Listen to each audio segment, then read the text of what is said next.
Salve, salve, leitores e espectadores antagonistas. Eu sou Felipe Moura Brasil, começando a fazer entrevistas aqui no estúdio da TV Antagonista em São Paulo e tenho a honra de receber hoje alguém que eu já queria entrevistar há muito tempo, já entrevistei por escrito, por e-mail, já fiz muitas perguntas a ele sempre que esse tema surge na pauta. É o professor da USP, climatologista Ricardo Augusto Felício, que tem doutorado em Antártida e se tornou aí um símbolo dessa luta contra o falso consenso, contra o aquecimento global, as mudanças climáticas, efeito estufa. Ele desmente todas essas histórias, refuta teses, hipóteses e se tornou famoso por causa disso. Ricardo, uma honra receber você aqui.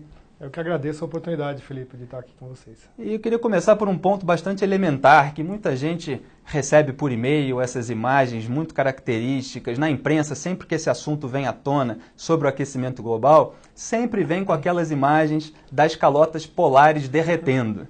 Parece que são as mesmas imagens usadas. São sempre as mesmas imagens, né? Deve ter uns 20 anos aquela imagem, né? E o curioso é que eles sempre filmam a frente de uma geleira, que é justamente o lugar da geleira onde realmente o ciclo hidrológico da parte da geleira está muito acelerado. É quando ele está devolvendo água para o ciclo hidrológico, né? Então aquele fenômeno de rompimento da geleira é uma coisa extremamente natural, não tem nenhum problema quanto àquilo lá, não tem nada a ver com aquecimento e tudo mais. E as pessoas ficam desesperadas, achando que o planeta vai acabar, porque as calotas polares vão derreter, o nível do mar vai aumentar, e aí vai haver maremoto, vai haver tsunami. Os jovens, principalmente, são muito sujeitos a isso. E nessa propaganda do derretimento da calota polar, do aumento da temperatura, tem uma questão que é omitida, que calotas polares também se formam. Não é isso, Ricardo? Você que estudou bastante esse assunto. O gelo também se forma.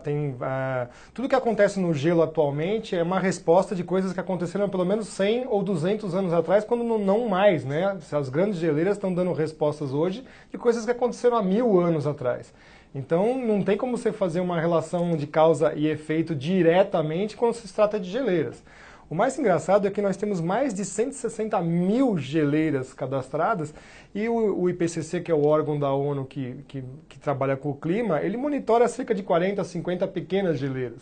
Então, elas são totalmente fora da realidade do que é uma geleira, por exemplo, na Antártida. É uma coisa extremamente gigantesca que tem uma resposta climática muito longa, muito longa. E dá para dizer que o nível do mar aumenta em função do derretimento das calotas polares, que isso é um risco para a população? Não, de maneira alguma isso está acontecendo, né?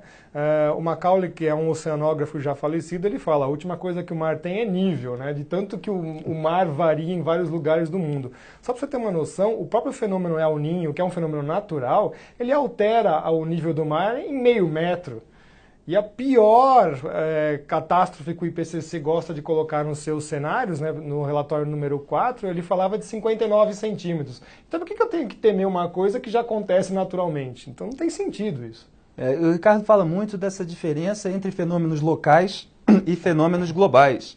E as pessoas muitas vezes tomam por global certos fenômenos que são locais. Você fala também da temperatura, quer dizer, tem a temperatura em cada lugar, aí o pessoal pega e faz uma média geral. Isso. Até que ponto isso é verdadeiro, isso importa? Isso é bastante complicado, porque nós tivemos, primeiramente, a partir do final do século XX, com o desmonte da União Soviética, né, e a informação meteorológica era uma coisa muito importante para a guerra, nós tivemos o fechamento de estações meteorológicas no mundo inteiro. Mais ou menos umas 10 mil estações meteorológicas foram fechadas no mundo inteiro. Então a série de dados global ela sofreu um revés muito grande. E a partir do momento você também começa a utilizar bastante imagens, monitoramento via satélite de temperatura de meia troposfera, que é da parte da atmosfera, da parte baixa da atmosfera, mais uma altura mais ou menos de 2 a 6 quilômetros de altura, né?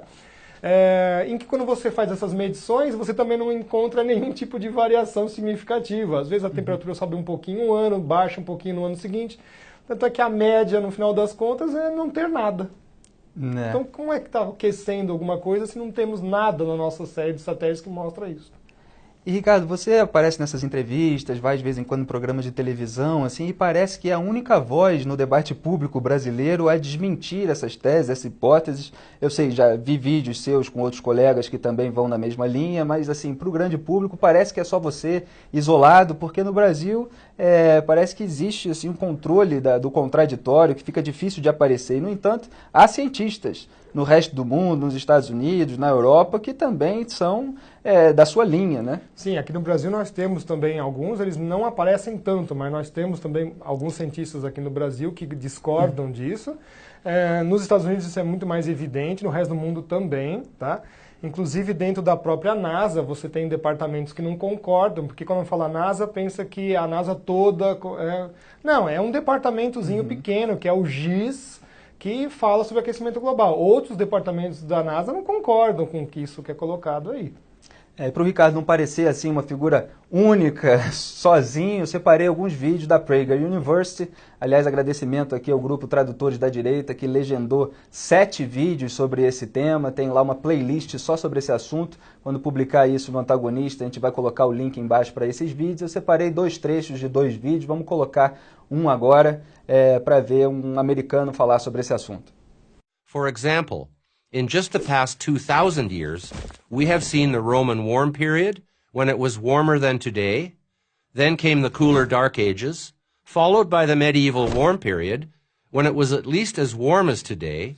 Then we had the Little Ice Age, that drove the Vikings out of Greenland, and most recently, a gradual 300-year warming to the present day. That's a lot of changes, and of course, not one of them was caused by humans. So then what about carbon dioxide, the great villain of the global warming alarmists? Where does that fit into this picture? Not as neatly as you might think. Temperatures and carbon dioxide levels do not show a strong correlation. In fact, over very long time spans, periods of hundreds of millions of years, they are often completely out of sync with one another. Over and over again, within virtually any time frame, we find the climate changing, for reasons we do not fully understand. But we do know there are many more factors in play than simply the concentration of CO2 in the atmosphere. Aí há 2 trechos que a gente acabou juntando, né? Um conta um pouco da história das mudanças climáticas, que se fala muito nisso agora com alarmismo, mas o clima muda na Terra desde sempre, não é isso? O que o Patrick Moore está colocando é bem interessante. Patrick Moore, que é cofundador do Greenpeace. Exatamente, né? Ele coloca uma coisa interessante, que na verdade o aquecimento atual é ridiculamente pequeno, porque nós viemos de um óptimo climático egípcio há 3.100 anos mais ou menos atrás, muito mais quente, depois esfria, tem um óptimo climático romano, pequena idade do gelo, tem um óptimo climático medieval, depois esfria de novo, e aí nós temos agora a temperatura atual, que é muito abaixo do que nós tivemos atrás. Então é uma coisa extremamente, vou dizer ridícula mesmo, falar que o aquecimento é um problema, quando na verdade toda a história humana mostrou que quando teve aquecimento, você teve fartura. Né? Então o meio ambiente tira proveito de períodos quentes e não ao contrário. Então combater o aquecimento global, que é uma coisa infrutífera e impossível, ao mesmo tempo é coisa contraproducente, porque você está dando um tiro no pé. Né? A civilização ela é próspera quando você tem um planeta aquecido. O planeta bola de sorvete, esqueça a civilização como ela é hoje. Imagina, você não vai ter onde plantar, vai ter fome no mundo. Então é exatamente o contrário. O planeta quente é melhor, o planeta frio é um horror. E no segundo trecho ali ele fala da relação com o gás carbônico. Nossa, perfeito. O gás carbônico que virou um grande vilão porque... e você é um defensor do gás carbônico, praticamente. Eu acho uma coisa antinatural combater o CO2, porque se você tira o CO2 da atmosfera, se fosse possível imaginar remover o CO2 da atmosfera, você acaba com a vida no planeta Terra.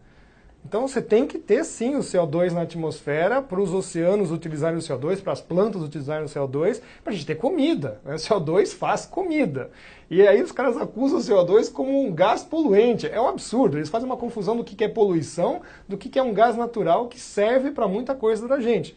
E como o Patrick Moore coloca, não há uma relação direta de temperatura com CO2. E pasme, nos últimos 1 milhão de anos, o que mais se verifica é que as temperaturas primeiro variam e o CO2 vai atrás, de um intervalo de cerca de 800 a 1.000 anos. Então subiu a temperatura primeiro, o CO2 vai atrás, temperatura baixa, o CO2 vai atrás.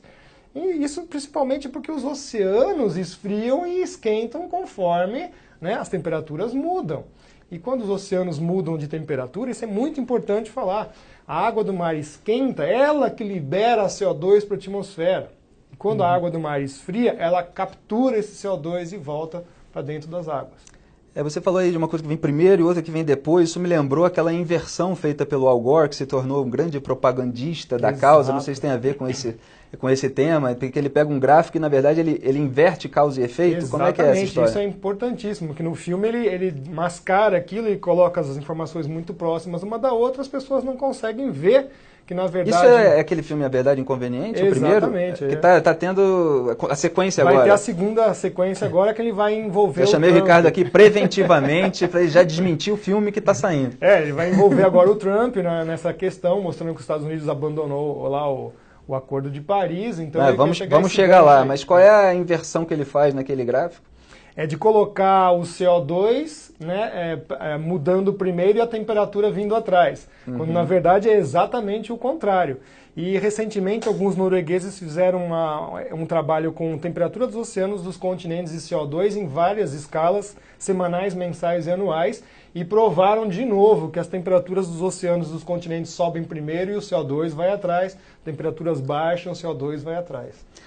Tem uma coisa muito interessante que você fala, que tem muito a ver com as coisas que eu escrevo, inclusive, com a nossa área política, cultural, e você faz isso muito bem na ciência, é que há sempre uma discrepância entre os dados coletados em experimentos, em estudos, e naquilo que você chama muito bem, e eu até passei a adotar essa expressão, que é o resumo político do estudo. Isso. Então, você tem lá aquela experiência feita, coleta tais dados e tal, aí vem aquela síntese, aquele sumário, aquela introdução ao estudo, e isso que é disparado pela imprensa e com a velocidade hoje de reprodução, pela internet, todos os órgãos de imprensa reproduzem, na verdade, o resumo político. Aí, para você provar que o dado daquele estudo não condiz com aquela conclusão, com aquela inferência sobre ele, você começa a ser demonizado como uma figura maluca, porque está em todos os lugares. É isso que acontece? Você tem exemplos para contar? Tem exemplos para contar e tem uma coisa muito pior. Esses sumários executivos saem, às vezes, de 9 a 12 meses antes do relatório grande. Então, como é que sai um resumo sem a publicação dos relatórios? Isso está virando um escândalo nos Estados Unidos tão grande, que é chamado os Climate Gates da vida, né? Tem vários deles mostrando isso. São os estudos que são feitos para chegar à conclusão pré-estabelecida. Exato. Então, o sumário executivo, que você vai ler aquele sumário executivo e depois você vai para o relatório grandão e vê, mas espera aí. Por exemplo, o relatório número 4, na página 444 do relatório, ele fala isso, que, olha, não dá para provar que o CO2 controla a temperatura, porque nós estamos vendo que está o contrário. Então, está no relatório grandão. E no sumário executivo isso não está.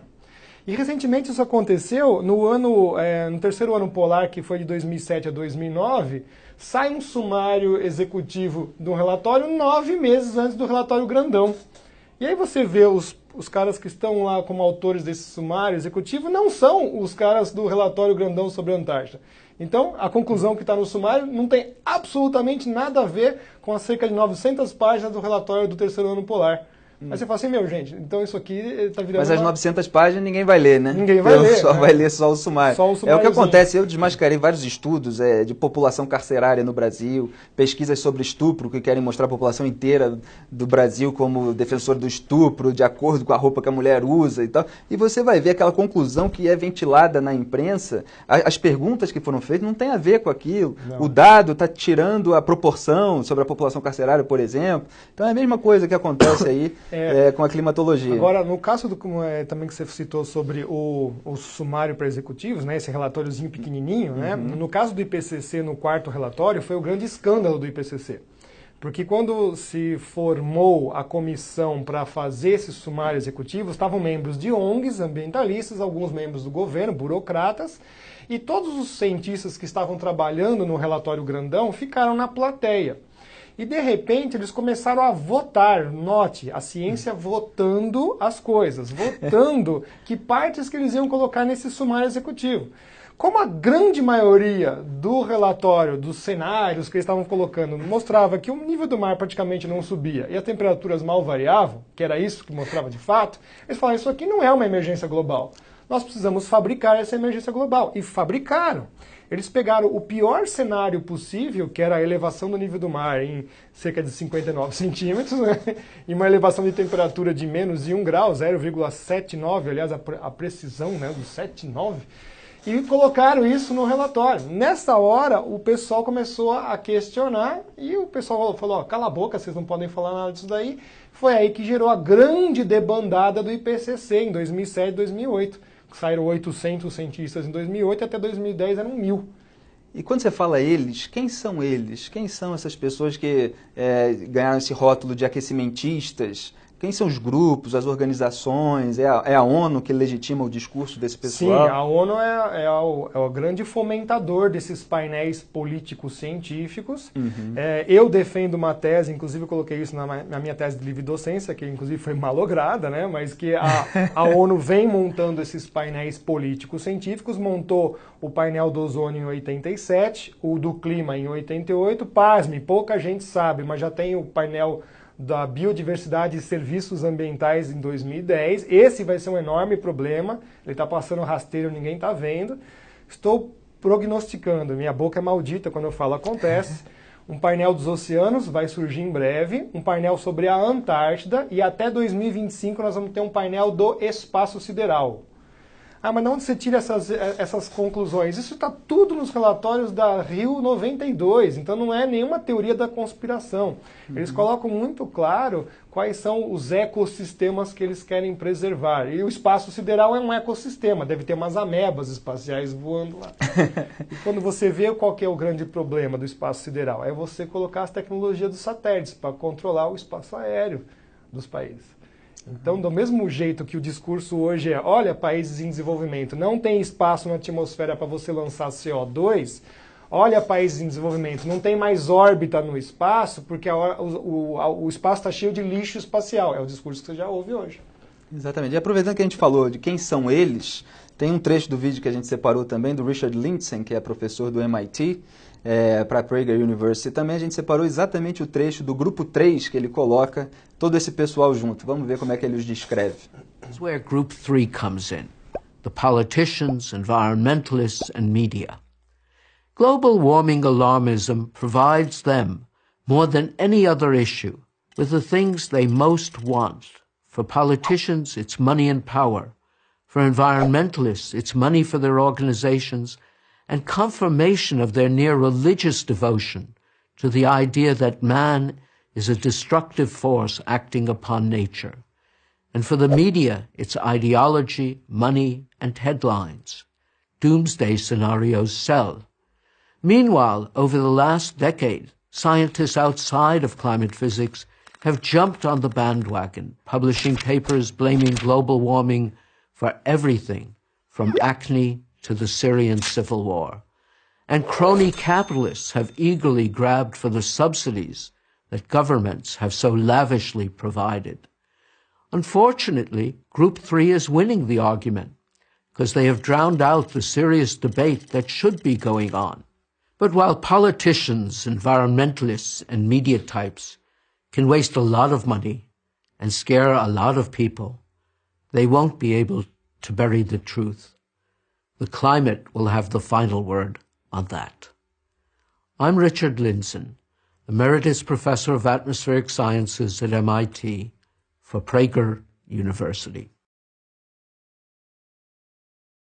Aqui nós estamos abrindo o espaço para o contraditório. Como é que é lidar com toda essa turma descrita aí pelo professor do MIT? É muito difícil, é muito complicado, você não tem chance de fazer absolutamente nada, você não tem verba para trabalhar, você usa o seu próprio dinheiro para fazer suas pesquisas, né? Uhum. E você é a todo momento acusado de receber dinheiro de indústria de petróleo, do agronegócio, essas coisas tudo que eu adoraria receber esse dinheiro para fazer. E tem muitas dessas organizações que recebem dinheiro de entidades internacionais para propagar essa... Tudo declarado, né? Porque nos Estados Unidos eles não podem omitir isso, então essas fundações dizem para onde vão esses fundos, né?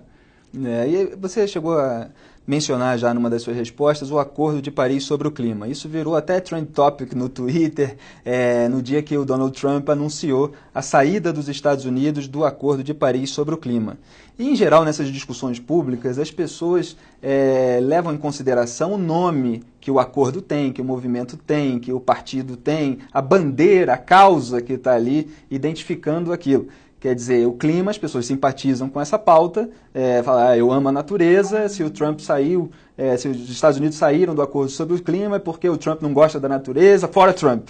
E elas não avaliam, mesmo que para argumentar contra a saída, em que consiste o Acordo de Paris sobre o clima. Quer dizer, isso é para trazer soluções para problemas que realmente existem ou é só para financiar esses grupos envolvidos e havendo outros interesses por trás disso? Você me disse que já fala há 9 anos das questões geopolíticas que o Trump acabou apontando nesse discurso dele sobre a saída. Eu queria que você falasse um pouquinho sobre esse assunto. Perfeito. Há 9 anos mesmo nós estamos falando sobre isso, que é uma grande armadilha global, mundial, que quer tornar isso uma lei global, né? Então hoje você tem uma lei soft, que a gente fala, que na verdade é a coisa de intenções, mas não tem a retaliação caso você não cumpra. Com o Acordo de Paris, estava se preparando o cenário para montar a Polícia Climática, o ICCC, que é o seguinte, amigão, você não conseguiu fazer aí cumprir as suas metas, então você vai ter sanções políticas. Depois, continua não cumprindo, sanções econômicas, ao ponto de chegar nas sanções militares. Isso é teoria da conspiração? Não, de novo está já registrado nos documentos da Rio 92, de aplicação de uma lei global para tomar ações políticas, econômicas e sanções militares.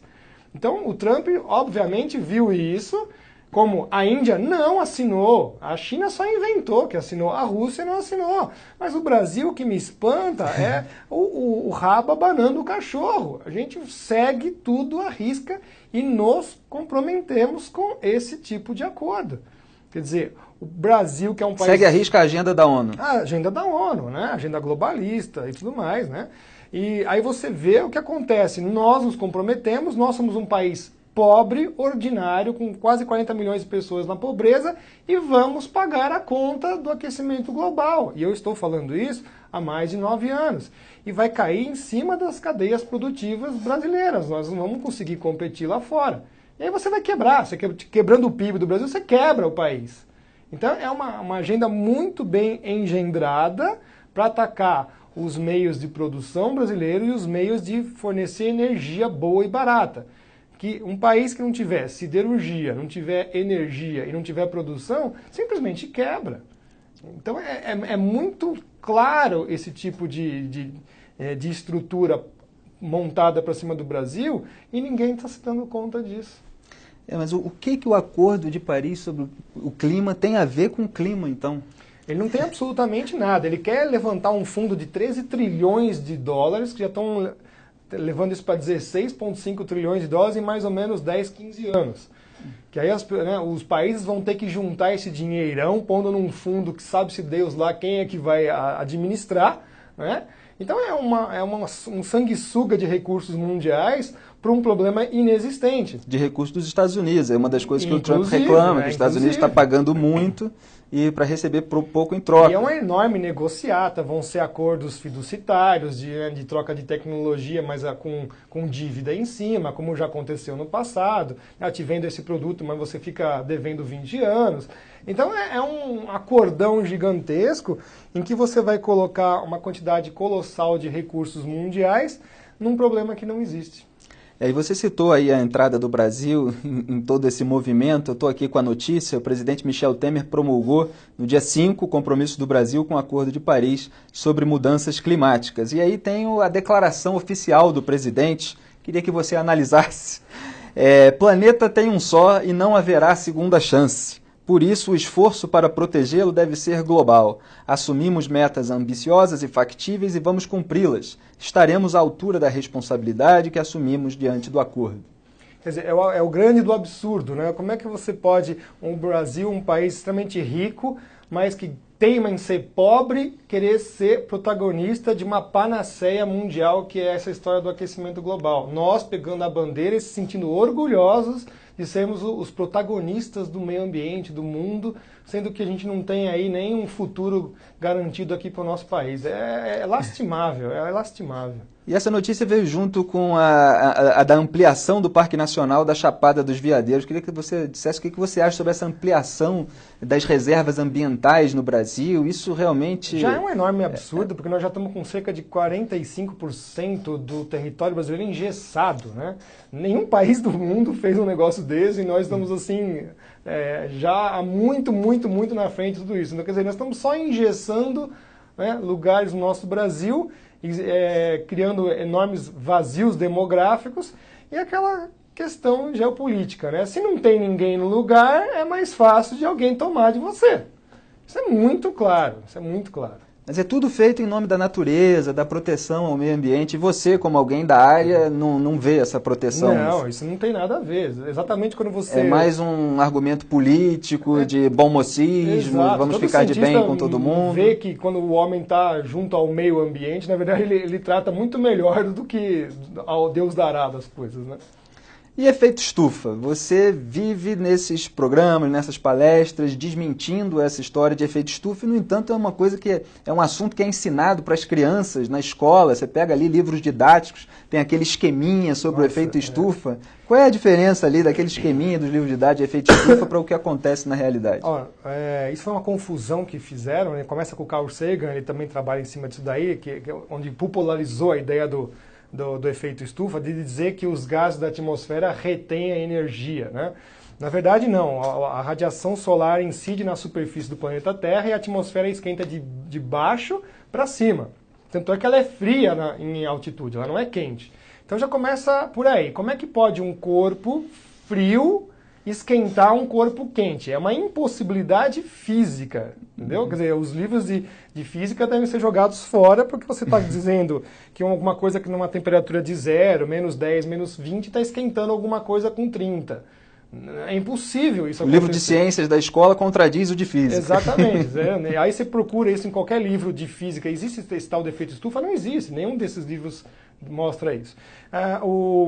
O geógrafo canadense Timothy Oakes fala, os caras confundiram o greenhouse effect, né, com o glasshouse effect, que é a casinha de vidro.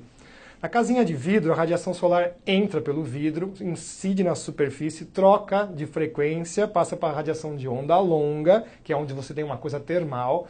Essa radiação sai sim pelo vidro, ela não fica presa lá. O que não sai é o ar que esquentou dentro da casinha de vidro. Tanto é que esse ar que esquenta, ele vai para cima da casinha de vidro. Se o agricultor, durante a madrugada, não ligar os ventiladores, o ar quente vai ficar em cima e embaixo vai dar geada do mesmo jeito que dá geada fora da estufa. Então note que o conceito está errado. Tá? A atmosfera não tem uma cobertura de vidro, portanto a atmosfera ela converte uma boa quantidade de energia solar em aquecer o ar. Então é o ar que demora para perder calor, energia. Enquanto que eles falam sobre a radiação é a velocidade da luz. Bateu na superfície, trocou de frequência, vai embora para o espaço. Você não vê isso. E aí eles veem, não, mas espera aí, a molécula de CO2 ela vai interceptar essa radiação. Sinto muito. Por quê? Porque a radiação a molécula de CO2 ela intercepta radiação na temperatura de menos 80 graus Celsius. Ou seja, o planeta precisaria estar emitindo numa frequência de menos 80, ou seja, uma bola de sorvete, para o CO2 enxergar essa radiação. E mesmo assim, ele não ia fazer absolutamente nada, porque durante 2 eras glaciais nós tínhamos 10 vezes a concentração de CO2 atual e o CO2 não conseguiu esquentar o planeta. Então, olha só, são duas coisas importantíssimas. Primeiro, o efeito estufa não funciona do jeito que eles falam. E segundo, o CO2 não intercepta a radiação térmica quente, ela pega a radiação fria. Então é impossível dele fazer isso. E esse conceito errado de efeito estufa é usado para embasar qual o argumento desse pessoal? Né? É todo ele. Todo. É simplesmente mudança climática, aquecimento global, serve para tudo. Não só isso, os modelos de computador que o IPCC usa para fazer as simulações de aquecimento global, que são a prova de que o homem muda o clima, só usam esse tipo de artifício. Então está errado. É um erro crasso científico. Maravilha. Vamos analisar algumas imagens aqui dos PowerPoints do Ricardo Felice, de palestras que ele dá. A gente separou algumas imagens, queria que ele comentasse. Pontos nevrálgicos. Isso aqui é muito bacana, né? É dizer como temperatura para climatologia não tem o menor sentido. É o pior parâmetro para a gente trabalhar, porque ele, na verdade, é a resposta de vários processos. Então, quando você fala de aquecimento global, então temperatura global, mas está falando de uma coisa que varia 78 negativo a 70 positivo, tirar a média do seu umbigo. Não tem o menor sentido isso para climatologia. Então, eu coloquei aqui, temperatura para um motor que é um sistema um pouco complexo tem sentido. Se ele esquentar muito, funde, se ficar frio, ele não funciona. Mas climatologia, você tem lá centenas de entes trabalhando dentro da parte da climatologia, terrestres e extraterrestres, e você quer tirar uma temperatura para saber o que está acontecendo com todos eles. Então isso aí é um absurdo, não tem o menor sentido a temperatura global. Próxima imagem, o que nós temos? Por que não foi acreditar? Bacana, essa é do furacão? Dos furacões, né? Os furacões separados por governos dos presidentes americanos. Quer dizer, quantos furacões aconteceram em cada governo de presidente americano? Exato. Os Major Hurricanes nos Estados Unidos são chamados furacões categoria 3, 4 e 5. Então aqui quando você vê os Major Hurricanes que conseguiram chegar no continente, né, segundo lá o Al Gore, teria que subir isso exponencialmente e os Estados Unidos iam ser devastados nos próximos 20 anos. E o que você vê é que depois do George Bush, que chegou 7 Major Hurricanes no continente, o Obama não pegou nenhum. Né? E tentou forçar a barra de pegar um no final do governo, mas olha, é bastante questionável. Né? Fez um toque de recolher, armou toda aquela situação. Olha o Roosevelt, gente, olha só, o cara teve 11 Major Hurricanes no governo dele. Né? Então, quer dizer, essa imagem aí, esse estudo, contraria a tese desse pessoal você vê também. Que isso é extremamente variável, tem anos que não teve nada, o presidente Harrison não teve nenhum, Lincoln, Johnson não teve, né? Outros tiveram mais. Qual é exatamente a relação que eles estabelecem da ocorrência de furacões com esses fenômenos que eles com o aquecimento ventilam? global? É muito bacana que o professor Landseer nos Estados Unidos, que é um exímio climatologista na área de furacões, assim como o professor William Gray, fala assim, olha, com todo esse alarde que o IPCC está fazendo, os furacões iam subir de velocidade 1,5 milha. Bom, um fenômeno que já tem 150 milhas de velocidade, subir 1,5 milha não tem o menor sentido. Tanto faz, não é acrescentar absolutamente nada. Então eles mesmo falam, olha, não tem nada para se concluir com esse assunto. Vamos passar para a próxima imagem. Inverno de 2013. Esse foi bem bacana. Desde 2007, o gelo na Antártida tem crescido bastante, quebrou o recorde dos anos 70 para os anos 80. Isso é o que a gente falou lá no começo, né? Da formação e do crescimento do gelo nos polos. Nós tivemos 5 dias consecutivos de recordes quebrados, iniciando o verão na Antártida. Né? Então, iniciando o verão está batendo recorde de frio. Dias, exatamente. E esse pessoal aí falando em aquecimento global. Por isso que eles mudam para mudança climática, que é um termo mais genérico, exato. E fica mais difícil de ser desmascarado. Aí esse ano o pessoal falou assim, mas esse ano já ficou um pouquinho mais baixo. Eu falei, escuta amigo, peraí, mas toda essa série que você está vendo aqui que está em cinza, que é a média com todos os anos que tem, subiu muito por causa dos últimos 7, 8 anos. Né? Agora já quase 9 anos. Então, aquele ponto desse ano que está um pouquinho mais abaixo, ele está dentro do normal. Porque subiu demais a quantidade de gelo que na Antártida. Maravilha. Aí as informações. Próximo. Aqui, né, mostrando os dias consecutivos, a linha vermelha de 2013, 2014 ainda teve um pouco também, né? Então, lá... Esse pico aí é de quê? Já de gelo, né? Que nós tivemos desde a série de 78 até 2013 que entrou o ano. Então você está vendo aqui que está no finzinho do ano, portanto já está no verão da Antártida, pleno verão da Antártida, e quebrando o recorde de gelo aí. De frio. Tem mais alguma imagem? Mais uma? Tem, esse daqui é bem interessante. Essa é a diferença do que eles falam para a realidade. Para a realidade. Então, desde 1998, que a gente fala que esse tal desse aquecimento acabou. Notar a escala ali, né? Que o pessoal vê esse gráfico subindo e fala, nossa, que é meio, 1,5, né? Peraí, desde 98 que o aquecimento, suposto aquecimento do planeta já parou. Parou. Tem quase 20 anos, exatamente, então, que isso não está acontecendo. Não está mais acontecendo. As séries de satélite mostram isso, as séries de dados meteorológicos das estações mostram isso, E o que você vê é os modelos de computador explodindo a temperatura do planeta. Vai chegar na Lua a temperatura. São modelos de computador que fazem fazem cálculos falsos. Aquela simulação que eu falo do efeito estufa. Eles não levam os entes naturais, né, presentes. Isso aqui é o professor Spencer, né? Ele trabalha em cima disso daí. O John Christie também. Então, está mostrando. Já está em 2012, mas nós estamos já em 2015, 2016, nós tivemos um outro pico. Mas é El Niño, como foi em 98. Então, são El Niño, são efeitos oceânicos.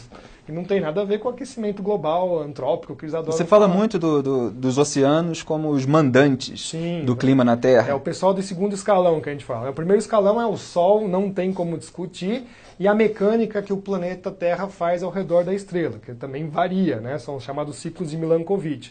E aí dentro do sistema intra-Terra mesmo, você tem os oceanos, você tem os vulcões, que são a grande incógnita, você nunca sabe quando eles vão entrar em erupção e fazer um alarde total no clima. Eles abaixam a temperatura do planeta 1 grau fácil. Né? Entrar 2, 3 em erupção, abaixa a temperatura do planeta 1 grau tranquilamente, assim, no ano. Né? E as nuvens... Aí já conserta tudo que eles dizem que está errado. Não, mas é engraçado que um vulcão, quando entra em erupção, é toda a produção humana de CO2, de tudo que você pode imaginar de um ano inteiro. Então, pensando discutindo o quê? Quer dizer, eles ficam falando da responsabilidade da humanidade, dos homens, na produção do CO2, e ela é menor do que um vulcão só entrar em erupção. Ela está 2 a 3 ordens de grandeza abaixo dos entes naturais. Insetos no planeta Terra emitem mais CO2 que toda atividade humana. Então, a gente não tem influência nenhuma. Absolutamente nada. Primeiro que o CO2 não faz absolutamente nada, e segundo que nós não estamos mudando esse valor de CO2. É isso que é o grande conceito problema. deles é o aquecimento global antropogênico. Exatamente. E está sempre errado. Que o homem muda o clima. É engraçado que o homem muda o clima só para pior, né? Peraí, se nós temos o poder de mudar o clima, então por que a gente não muda para melhor? Não, mas é que, veja bem, então fica uma coisa muito contraditória. Quer dizer, quando chegar uma frente fria na cidade de São Paulo, no Rio de Janeiro, eu vou dar uma de Moisés e vou falar que ela não vai passar em cima da cidade? Não vou fazer isso.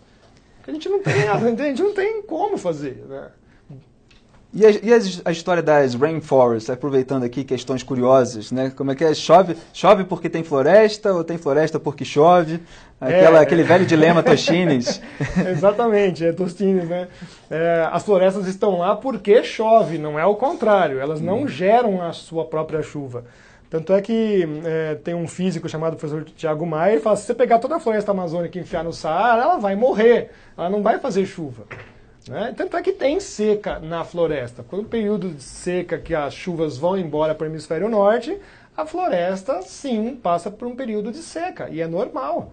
Né? E aí que acontecem os grandes incêndios florestais, porque o incêndio florestal faz parte da renovação da floresta, do material biológico que ela acumula. E essa história de que a Amazônia é o pulmão do mundo, isso é mais uma coisa de Deus é brasileiro, e aí falam essas coisas para valorizar o Brasil. A floresta adulta, ela consome todo o oxigênio que ela produz até muito mais CO2 do que ela capta, né? Então... E eu vejo você dizendo que se acabasse a floresta, depois renasceria tudo de novo. Sim, isso já aconteceu, né? Os próprios índios já tacaram fogo na floresta 2000 anos atrás, até os Andes já, né? Você vê os geólitos, que são aquelas figuras que são feitas no chão, enormes, gigantescos. O estado do Acre, mais da metade dele já foi mapeado com essas figuras. Então, para se fazer aquilo, você derrubou a floresta inteira. Né? Então, já aconteceu e a floresta volta, porque a floresta é tropical, ela tem um poder de rejuvenescimento muito rápido. Né? 20, 30 anos ela está de volta. Quer dizer, você estuda essas coisas, você fala essas coisas que parecem assim absurdas para muitas pessoas que estão acostumadas a ouvir o contrário, e você acaba sendo tido como alguém que não gosta da natureza, que não está preocupado com o meio ambiente, com a ecologia. Disso, pois é. Como é que essas coisas se relacionam? Infelizmente eu não lembro de um pesquisador russo, mas ele é muito antigo, tem mais de 200 anos. Ele falou que o homem é o único ser que consegue dar sinergia ao planeta e levar a vida para qualquer lugar que ele quiser, através da manipulação da água e tudo mais. Então ele falou assim, o homem está aí para mexer na natureza, tirar o proveito dela, claro, respeitando todos os limites, mas a gente consegue só ter benéfico isso, não é fazer malefícios. Né? Por isso que tem engenharia para tudo, é razão, usar a razão para fazer as coisas. Né? Exato. Aqui pergunta do Edmilson, aluno do curso de Direito da Uninove, campus Barra Funda, São Paulo. As mudanças climáticas no planeta seriam em decorrência do que, então? Variação solar, primeira, Como é que é essa variação solar? O que muda no Sol? A estrela Sol ela é pulsante, ela tem uma atividade de um ciclo mais ou menos decadal. A gente fala que é um decadal, 11 anos, aumenta e diminui a sua atividade. Tem um outro ciclo de 90 anos e tem um outro ciclo de 200 anos. Esses são o que a gente conhece. Tá? E atualmente o ciclo 24 está abaixando essa atividade, o ciclo 25 próximo vai ser menor ainda, e ainda coincide com um mínimo de 90 anos. Então, o Sol vai realmente diminuir muito a sua atividade.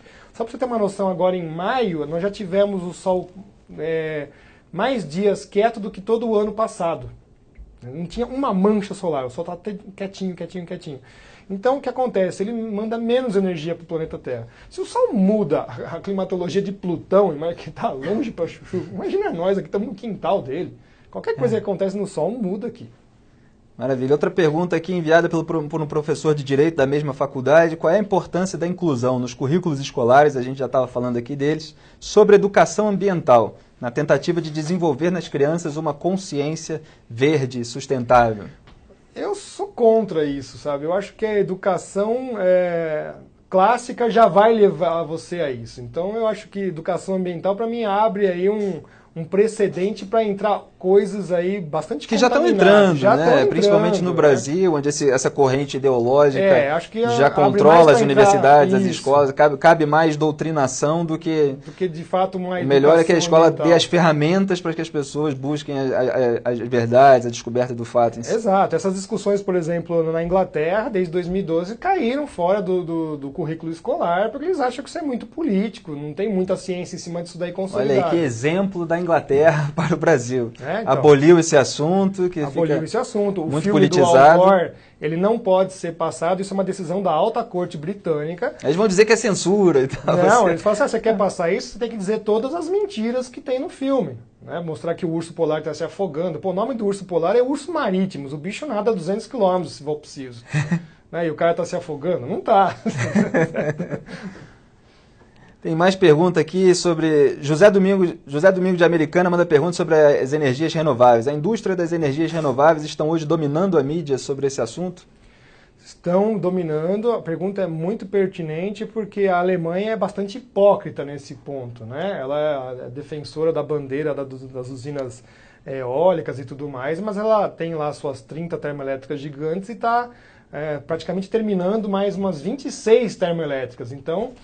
vai queimar lignito, que é o pior carvão que tem, que é extremamente poluente, lança enxofre na atmosfera e vem pagando de bom moço, né? Então isso é engraçado. O pessoal que defende exatamente a agenda do aquecimento global, o seu país não está fazendo isso. Né? E olha que a conta de energia elétrica na Alemanha é extremamente alta. Né? Você já criou lá os pobres de energia. Né? Os velhinhos morrem de frio, porque não tem como pagar a energia elétrica para aquecer suas casas. Agora, Ricardo, como é que é você falar tudo isso que a corrente dominante demoniza você quando fala? Quer dizer, o que está acontecendo aí na sua vida por levar esse contraditório a público?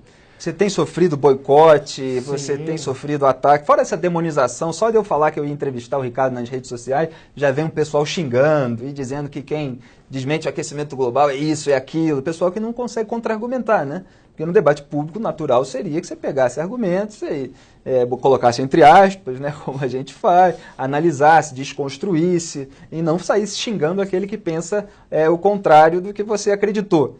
Mas não é isso que eles fazem. Então, como é que está sendo aí essa repercussão de você tocar numa ferida que é tão sagrada para muita gente, que se tornou devota dessa tese do aquecimento global, esse pessoal que se sente aí salvador do planeta? A gente precisa salvar o planeta daqueles que ficam dizendo que o planeta precisa ser salvo o tempo todo? A gente precisa salvar o homem, né? A grande verdade é essa, que nós sofremos a ação da natureza, a gente tem que criar resiliência para as coisas que acontecem. E, de fato, você tem uma perseguição ideológica, política, dentro de todos os meios acadêmicos e tudo mais, para calar a sua boca, cercear completamente aquilo que você fala. E você fica assim preocupado, né? Fala assim, poxa, mas se eu estou tão errado, por que vocês têm que baixar tanto o nível?